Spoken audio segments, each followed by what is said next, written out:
اچھا اب وہ کہے گا کہ بھائی فرشتوں کو میں نے دیکھا نہیں اور فرشتوں کی گواہی میں قبول نہیں کرتا، تو اللہ تعالیٰ پھر دوسرا قانون لائیں گے، دوسری طریقے سے اس کو سمجھائیں گا، تو ٹھیک ہے چل کوئی بات نہیں، تو اس کو نہیں مانتا چھوڑ دو اس کو۔ اس کے بعد اللہ تعالیٰ اس کی زبان پر مہر لگا دیں گے، چپ۔ اس کے بعد اب اس کے ہاتھ بولیں گے، اب ہاتھ کو پیر کو حکم دیا جائے گا بولو، اب ہاتھ بولیں گے کہ گناہ کیا تھا، ہاں پھر اللہ فرمائیں گے اب ان کو جھٹلا، اب تو ہاتھ کو جھٹلا، کیونکہ یہ تو تیرے ساتھ میں تھا اور تو نے دیکھا تھا نا اس ہاتھ کو، تو فرشتوں کو نہیں دیکھا تھا، اب اس ہاتھ کو تو نے دیکھا تھا، تیرے ساتھ میں تھا، اور یہی تیرے ساتھ والا ہاتھ تیرے خلاف گواہی دے رہا ہے کہ ہاں اس نے گناہ کیا تھا، اب تو اس کو جھٹلا کر دکھا۔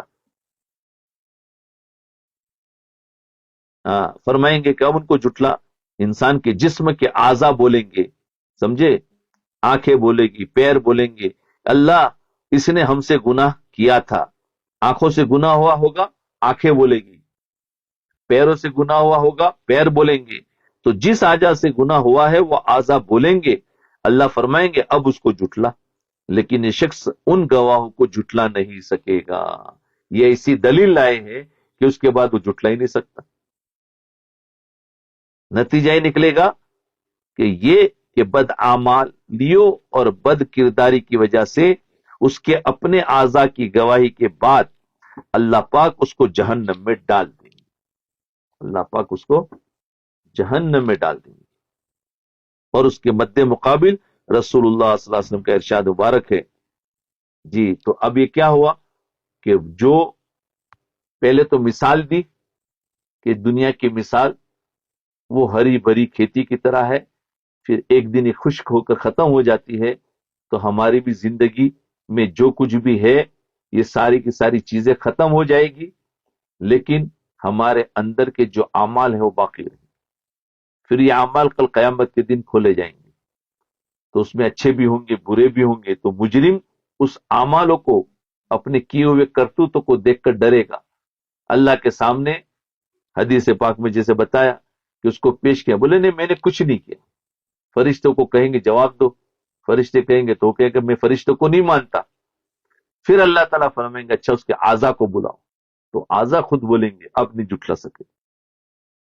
اب اس کے بعد دیکھو تو یہ ہوگا کل قیامت، اس لیے یاد رکھے کہ ہم یہ نہ سمجھے کہ ہم جو کام کر رہے ہیں اس کو کوئی نہیں دیکھتا، ہم موبائل میں کیا کر رہے ہیں اس کو کوئی نہیں دیکھتا، کس نیت سے کس چیز کو دیکھ رہے ہیں اس کو کوئی نہیں دیکھ رہا ہے، لیکن اللہ تعالیٰ دیکھ رہے ہیں اور اس کی فائل بن رہی ہے، فرشتے لکھ رہے ہیں، قیامت کے دن سب آ جائے گا۔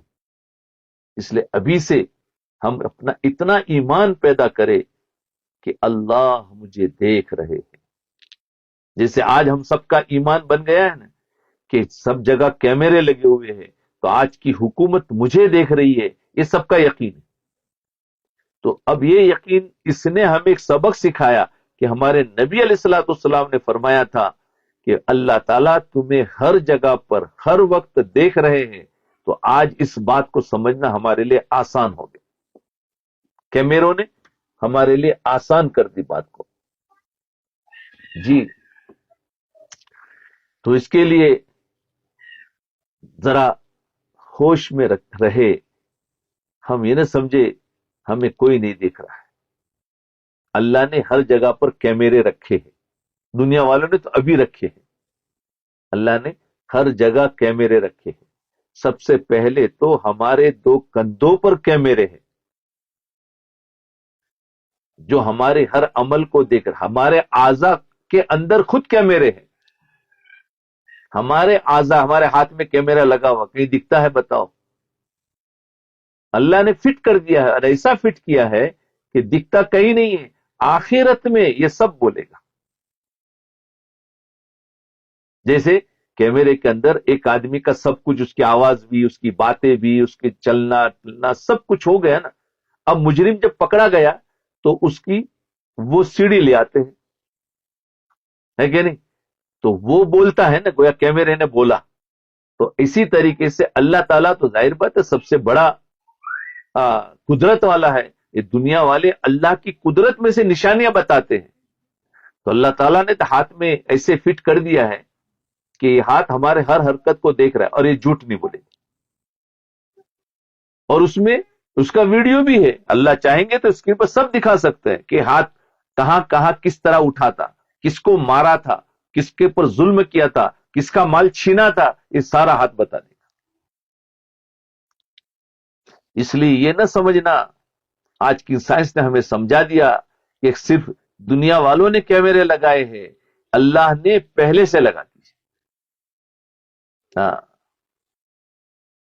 ہمارے ہاتھ اور پیر میں, اور خالی نہیں ہے بلکہ وہ ہماری ہر بات کو ریکارڈ کر رہے ہیں.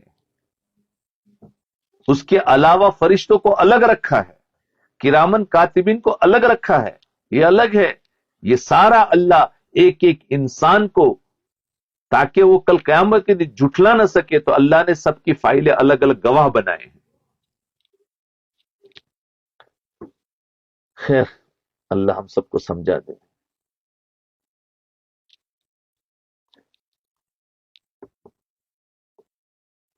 اذا تاب العبد اتى اللہ, یہ حدیث ہے.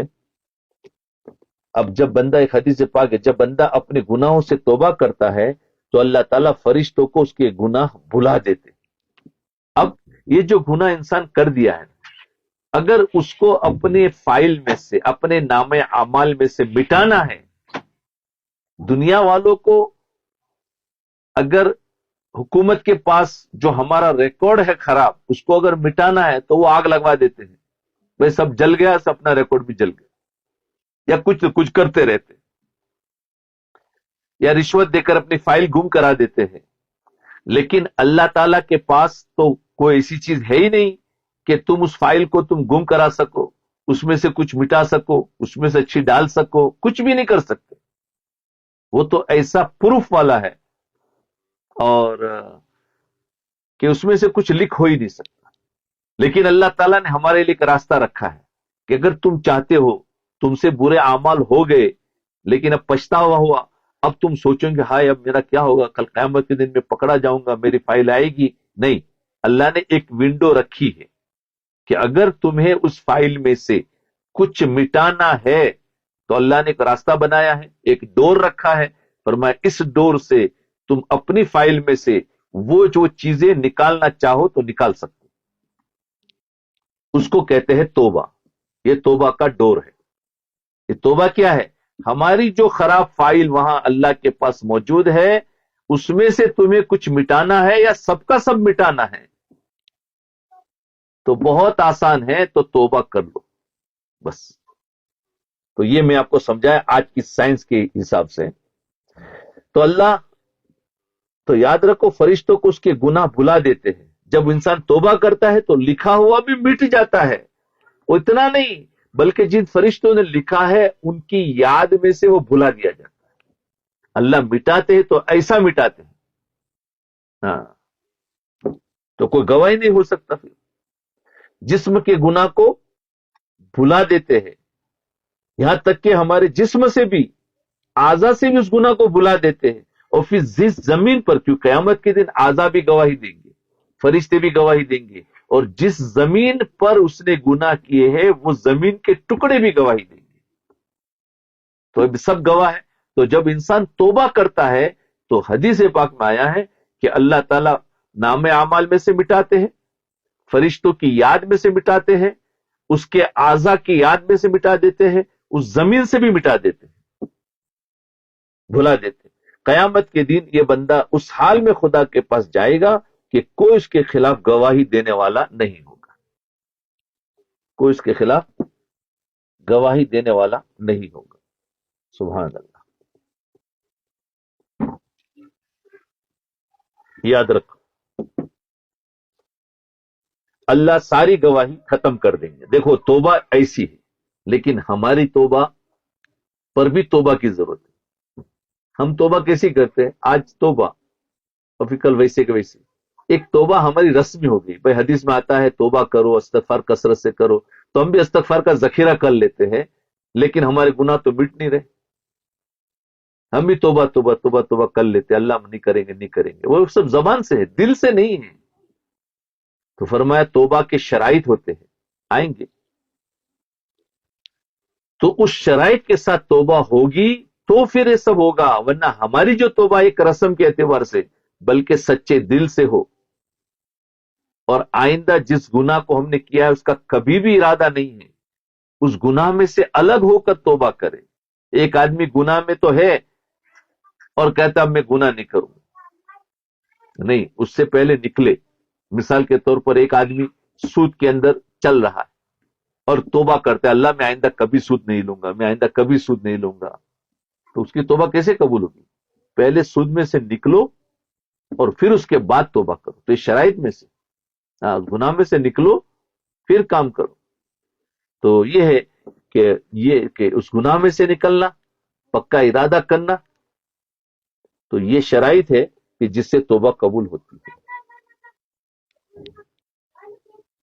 اب اس کے بعد جو ہے نا سورہ کہف میں حضرت موسیٰ علیہ السلام اور حضرت خضر کا قصہ بیان کیا۔ اب یہاں آیت نمبر 60 سے آیت نمبر 82 تک حضرت موسیٰ حضرت خضر علیہ السلام کا واقعہ اللہ رب العزت نے تفصیل سے بیان کیا۔ آپ نے حضرت موسیٰ علیہ السلام کا نام بھی سنا ہے اور آپ نے حضرت خضر کا نام بھی سنا ہے۔ حضرت خضر کے بارے میں آپ نے بہت ساری بیجا باتیں بھی سنی ہے نا؟ ہاں، میں نے ان کا بھی تذکرہ کروں گا، اس کا بھی تذکرہ کروں گا، بلکہ آپ کو حیرانی ہوگی کہ بسا اوقات لوگ مصافحہ کرتے وقت انگوٹھا دباتے ہیں۔ مصافحہ کرتے وقت بہت سے لوگ، میرا بھی کئی مرتبہ کئی لوگ انگوٹھا دباتے ہیں، میں نے بھی دیکھا مصافحہ کرتے وقت انگوٹھا دباتے۔ ہم پوچھتے ہیں ان سے بھائی کیوں دبایا؟ کہتے ہیں چیک کرتے ہیں کہ خضر تو نہیں ہے چیک کرتے ہیں کہ خضر تو نہیں ہے۔ اب دیکھا، خضر کو چیک کرتے۔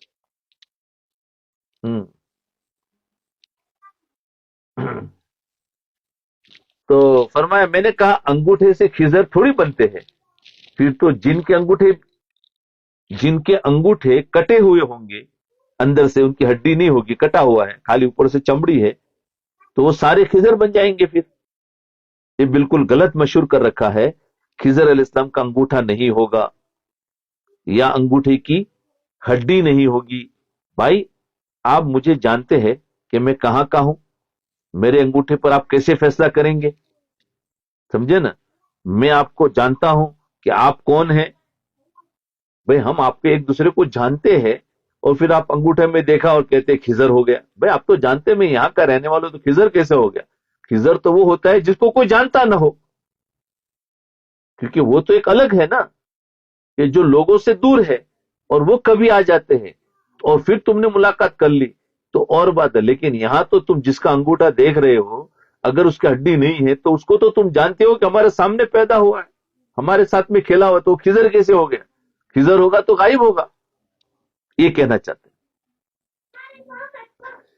بھائی آپ نے مجھے جانتے ہیں کہ میں کہاں کا ہوں، میرے انگوٹھے پر آپ کے کیسے فیصلہ کرتے؟ میں آپ کو جانتا ہوں، انگوٹھے پر فیصلہ کیسے ہوگا؟ ہماری قوم بھی عجیب ہے، اللہ ہمیں بات سمجھنے کی توفیق عطا فرمائے۔ پورے واقعہ کا پہلے خلاصہ سن لیں، پھر میں آپ کی خدمت میں قرآن کریم کی آیت پیش کرتا ہوں۔ صحیح بخاری میں حدیث موجود ہے کہ حضرت ابی بن کعب رضی اللہ عنہ فرماتے ہیں کہ حضرت موسیٰ نبی جینا علیہ السلام بنی اسرائیل کو بیان اور واعظ فرما رہے تھے، سمجھے؟ موسیٰ علیہ السلام بنی اسرائیل میں واعظ بیان فرما رہے تھے، دین کی دعوت دے رہے تھے۔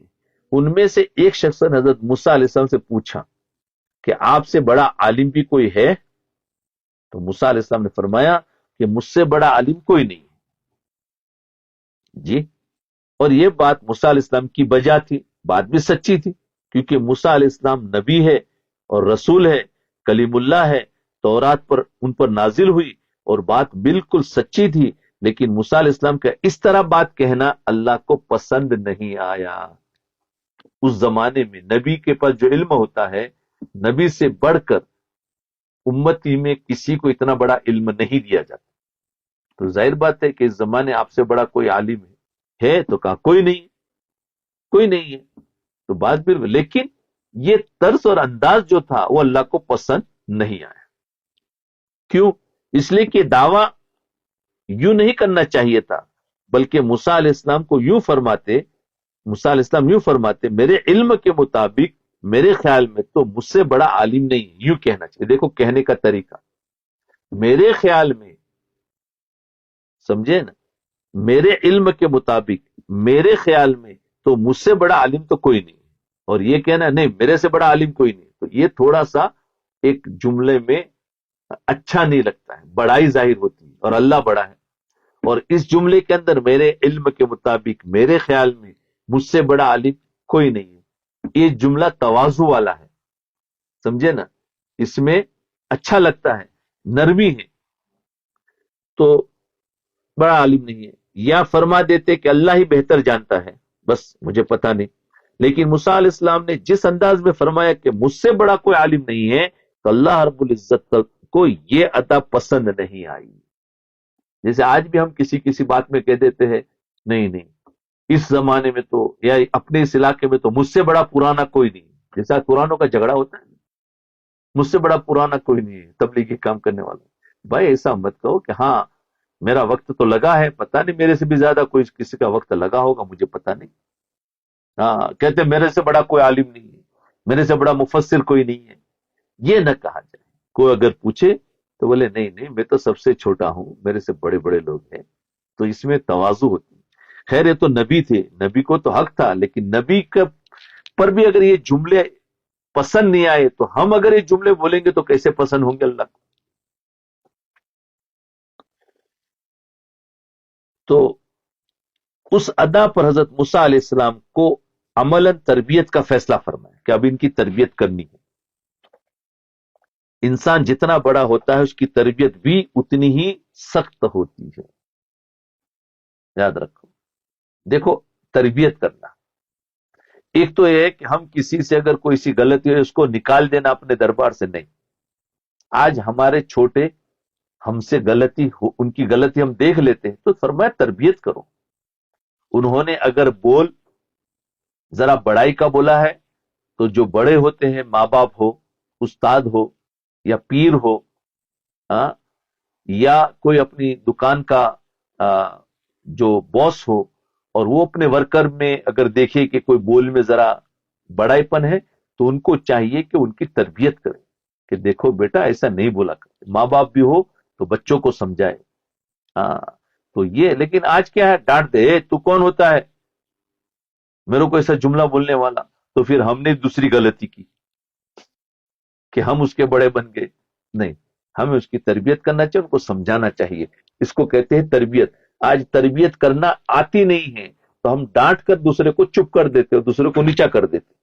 اگر ہم نے اس کو کہا کہ تو کون ہوتا ہے بولنے والا، تو ہم نے اپنی بڑائی کی، تو ہمارے اوپر بھی تو کوئی بڑا ہے. تو اللہ کہیں گے اے میرے بندے تو کون بڑا ہوتا ہے ایسا بولنے والا، تو اللہ بھی تو پکڑ کرے گا ہماری. تو تو اب ان کی تربیت ہو رہی ہے. موسیٰ علیہ السلام اللہ کے محبوب بھی ہیں. جی،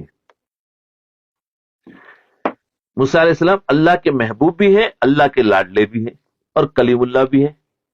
موسیٰ علیہ السلام کے ناز والے پیغمبر بھی ہیں. ایک ہوتے ہیں نیاز والے اور ایک ہوتے ہیں ناز والے. دیکھو ایک ہوتا ہے ناز اور ایک ہوتا ہے نیاز، سمجھے؟ ذرا اس کو سمجھو. حضرت ابراہیم علیہ السلام مقام نیاز پر تھی. نیاز پر تھی. نیاز والا ہر بات کو قبول کرتا ہے، سمجھے، اور بولتا نہیں. نیاز والا ہر بات کو قبول کرتا ہے، بولتا نہیں ہے. اچھا ایسا کا ٹھیک ہے، ایسا ٹھیک ہے، ایسا ٹھیک ہے، قبول کر لیتا ہے، بولتا نہیں. اور مقام ناز والا ہر بات پر بول کے پوچھتا ہے. ناز والا کیوں ایسا، کیوں ایسا، کیوں ایسا، اس کا اعتراض نہیں ہوتا ہے، وہ ناز ہوتا ہے، ایک نخرے ہوتا ہے. ناز والا ہر بات پر بول کے پوچھتا ہے. تو ابراہیم علیہ السلام مقام میں نیاز پر تھے. میں نے ایک بات عرض کی تھی،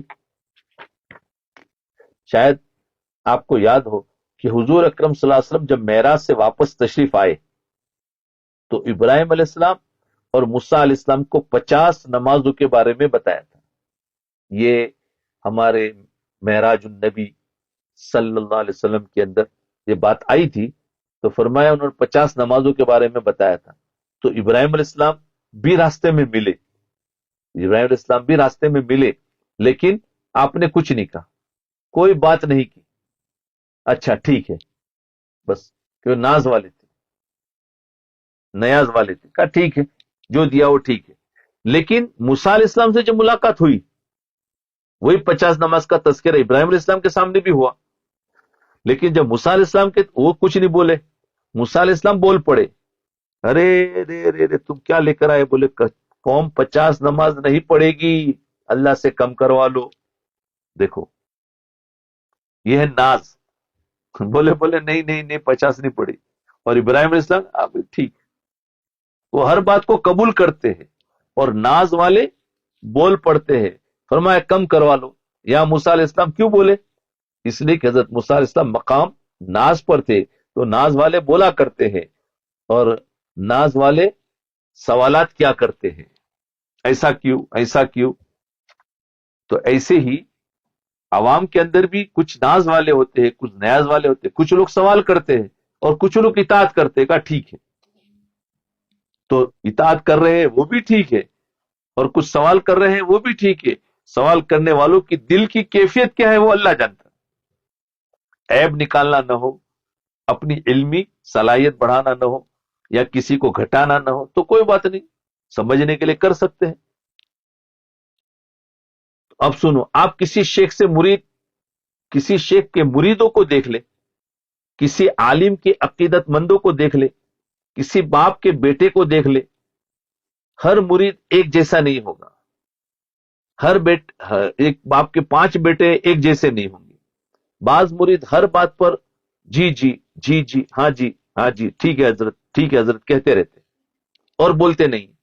اور بعض مرید تھوڑے سے بے جھجک ہوتے ہیں، بے جھجک ہو کر بات کر لیتے ہیں. ہاں کہ اچھا اچھا حضرت یہ بات، یہ ایسا کیوں ہے اور یہ ایسا کیوں نہیں، تو بلا جھجک وہ بات کر لیتے ہیں، کچھ نہ کچھ تو بات کر لیتے ہیں. تو دونوں کے قسم کے مرید ہوتے ہیں. اسی طرح اور اس طرح کے دونوں قسم کے بیٹوں کے اندر بھی دونوں قسم کے ہوتے ہیں. اسی طرح اللہ تعالیٰ کے پیغمبر بھی دونوں قسم کے ہیں. اللہ تعالیٰ کے پیغمبر بھی دونوں قسم کے. اب موسیٰ علیہ السلام نے کہا کہ مجھ سے بڑا کوئی عالم نہیں.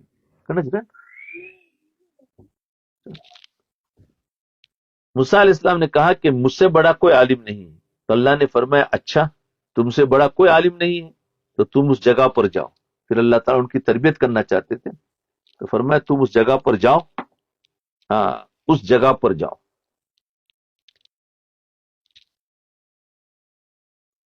جو 2 سمندروں کے ملنے کی جگہ ہے. مجمع البحرین، 2 سمندروں کے ملنے کی جگہ ہے، وہاں جاؤ. مفسرین نے اس پر کئی اقوال ہیں کہ کون سی جگہ ہے مجمع البحرین، لیکن ہمیں اس سے کوئی غرض نہیں ہے کیونکہ الگ الگ جگہ ہے مجمع البحرین، سمجھے نا. تو الگ الگ ملکوں میں الگ الگ دریا ہے، تو اب اس سے ہمیں کوئی غرض نہیں، ہمیں تو جو اصل مقصد ہے اس کو سمجھنا ہے. فرمائے کہ اس جگہ پر جاؤ اور اس کی علامت یہ ہے، اس جگہ پر جانا ہے اور وہاں پر آپ کو ایک علامت دی جاتی ہے جہاں تمہیں وہ بندہ ملے گا. علامت اس کی یہ ہے کہ تمہارے پاس جو مچھلی موجود ہو یہ تمہارے پاس سے نکلے گی اور سرنگ بنا کر دریا میں داخل ہو جائے گی. وہاں ہول ہو جائے گا، ہول سرنگ، جی داخل ہو جائے گی. اس جگہ پر مچھلی جائے گی، جس جگہ پر مچھلی جائے گی وہاں تمہیں ہمارا ایک بندہ ملے گا اور وہ تم سے بھی بڑا عالم ہوگا.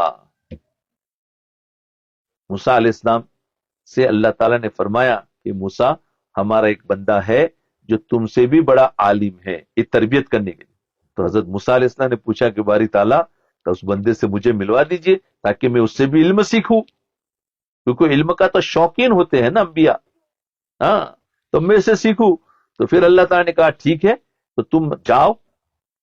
اپنے ساتھ میں ایک خادم لیا اور فرمائے ایک مچھلی پکا کر لے کے جاؤ، توشا، راستے میں کھانے کے لیے توشا پکا کر لے کے جاؤ.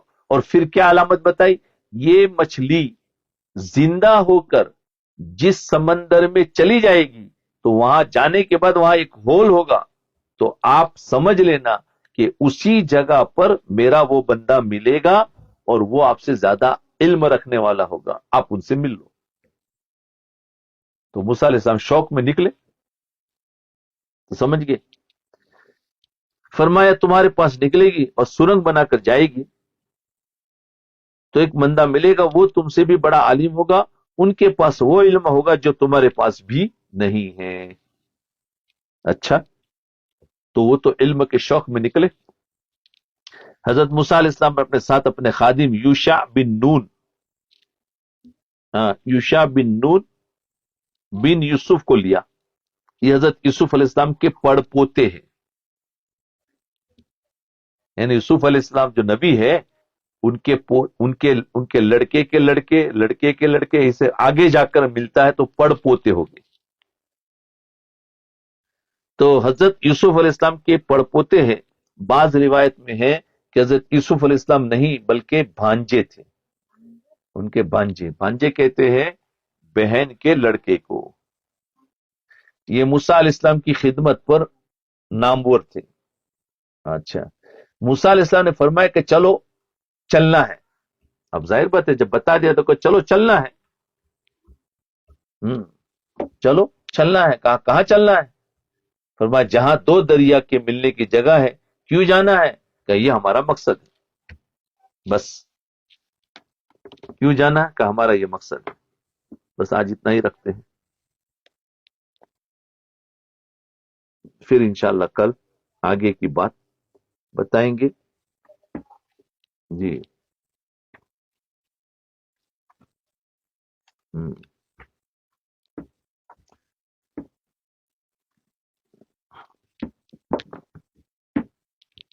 تو انشاءاللہ کل اس کے بعد کی باتیں بتائیں گے. اتنا ذہن میں رکھیں، آج بہت اہم باتیں آئی ہیں، اس کا آپس میں مذاکرہ بھی کرے، گھر میں بھی کیا باتیں ہوئی تھی.